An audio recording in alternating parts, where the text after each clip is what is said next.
Hello বন্ধুরা, নমস্কার। আজকে আমি আমের আচার বানিয়ে দেখাবো। আমি আমগুলো কিন্তু 4 পিস করে কেটে নিয়েছি, মানে একটি আমকে 4 পিস করে কেটেছি। এগুলো তারপর পানিতে সিদ্ধ দিয়েছি। এখন মানে ভালো করে একটু সিদ্ধ পানি ফেলিয়ে নেব। আমার আমগুলো কিন্তু সিদ্ধই হয়ে গেছে। আমি প্রথম থেকেই মানে কাটা থেকে শুরু করে সিদ্ধ দেওয়া পর্যন্ত দেখাতে পারিনি, তাই এখন মানে সিদ্ধ করেই দেখাচ্ছি। এখন আমগুলো আমার সিদ্ধ হয়ে গেছে, তাই আমি পানি ছড়িয়ে নিচ্ছি। চাকুনিতে আমি পানি ছড়িয়ে নিব। তারপর এখানে কড়াইতে আমি সর্ষের তেল দিচ্ছি। আপনারা যদি সর্ষের তেল নাও থাকে সয়াবিন তেল দিতে পারেন, কোনো সমস্যা নেই। আমি সর্ষের তেলের মধ্যে 4 পিস শুকনো মরিচ সুন্দর করে লাল করে ভেজে নেব। আপনারা চাইলে আরও বেশি দিতে পারেন, এটা আপনাদের ইচ্ছা মতো, মানে যতটুকু আম হবে, ঝাল যেরকম খান সেরকম অনুযায়ী দিতে পারেন। আমি শুকনো মরিচ দেওয়ার পরও কিন্তু আমি শুকনো মরিচটা সৌন্দর্যের জন্যই মানে একটু দিব, নাইলে আমি গুঁড়ি মরিচ দিয়েই রান্নাটা করব, মানে আচারটা বানাবো। এখন আমি শুকনো মরিচের মধ্যে একটু লবণ দিয়ে দিচ্ছি, যাতে শুকনো মরিচটা একদম মচমচে থাকে।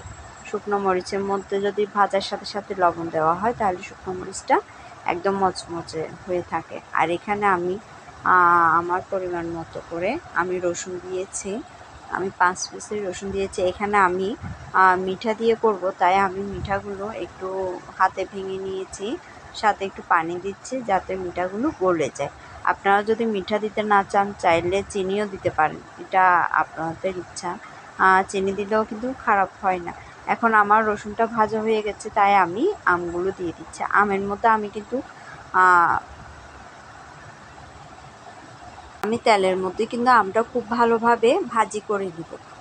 আপনারা চাইলে কমও ভাজতে পারেন, কিন্তু আমি একটু বেশি ভাজি করে নেব, কারণ যত একটু ভাজি করব রসুন তেলের মধ্যে, ততই আমের স্যান্টটাও খুব ভালো হয় এবং আমটাও একটু মানে নরম হয়ে যাবে। আচ্ছা যাক, এখন আমি একটু ভালো করে ভেজে নিচ্ছি। প্রায় ধরুন 15 মিনিটের মতো ভাজি করে নেব আমটা। আপনারা আপনাদের ইচ্ছার মতো ভাজি করতে পারেন। আপনারা চাইলে যদি চান একটু গোটা গোটা রাখবেন, তাহলে আপনারা কমও ভাজতে পারেন। আর আপনারা যদি চান একটু ভর্তা ভর্তা হোক আচারটা, তাহলে একটু ভেঙে ভেঙে দিতে পারেন। এখানে আমি পানি দিয়েছি, এগুলো নেড়ে দিব। এখানে পরিমাণ মতো দিচ্ছি লবণ। তারপর হচ্ছে যে আচারের মধ্যেও কিন্তু একটু টক, তো তার জন্য একটু লবণটা বেশিই লাগে। এখন আমি মিঠাটা দিয়ে দিচ্ছি। মিঠাটা দিয়ে আমি ভালো করে নাড়াচাড়া করে নিব। তারপর হচ্ছে যে মরিচের গুঁড়ি দিব, কিন্তু আমি পরিমাণ মতো। আপনারা চাইলে শুকনো মরিচ দিয়েই রান্না করতে পারেন। আমি 1 চামচ মরিচের গুঁড়ি দিয়েছি। এখানে কিন্তু টক, ঝাল, মিষ্টি তিনোটাই আমার মানে খুব ভালো লাগে, তাই তিনোটাই আমি সমান তালে মিলানোর জন্য তিনোটাই কিন্তু আমি বেশি দিচ্ছি। লবণও কিন্তু একটু বেশি দিয়েছি, সাথে চিনিও মিঠাটাও একটু বেশি দিয়েছি। তারপর হচ্ছে যে আপনার ঝালটাও কিন্তু আমি বেশিই দিয়েছি। তারপর শুকনো মরিচগুলোও কিন্তু আমি ওদিকে এগুলো নাড়াচাড়া করতে করতে শুকনো মরিচটাও আমি গুঁড়ি করে নিব।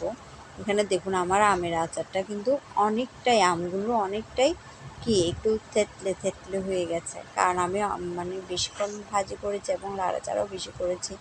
এদিকে আমি শুকনো মরিচটা দিয়ে দিচ্ছি। এরকম করে শুকনো মরিচ কিন্তু ভাজি করে যখন দিবেন, দানাটা কিন্তু দেখতে অনেক সুন্দর লাগে। যদি না দিতে চান শুকনো মরিচটা না দিতেও পারেন, চাইলে গুঁড়ি মরিচ দিয়েও রান্না করে নিতে পারেন, সমস্যা নেই। গুঁড়ি মরিচ দিয়ে রান্না করলেও খেতে কিন্তু ভালো হয়, খারাপ হয় না। আর আপনি যদি মিঠার বদল যদি চিনি দিতে চান, তাও দিতে পারেন, কিন্তু এটাও স্বাদ হয়। আমার তো লাগে, আপনাদের কেমন লাগে তো জানি না। সব অনেক দিন পর আমি আসলে ভিডিওটা করলাম। রান্নার ভিডিও করছি না, অনেক দিন হয়ে যাচ্ছে। অনেক দিন বলতে কি প্রায় 4-5 মাস হয়ে যাচ্ছে রান্নার ভিডিও করে দিচ্ছি না। আমার আচারটা কিন্তু একদম হয়ে গেছে। এরকম করে রান্না করে খেয়ে দেখবেন, অসাধারণ খেতে হবে।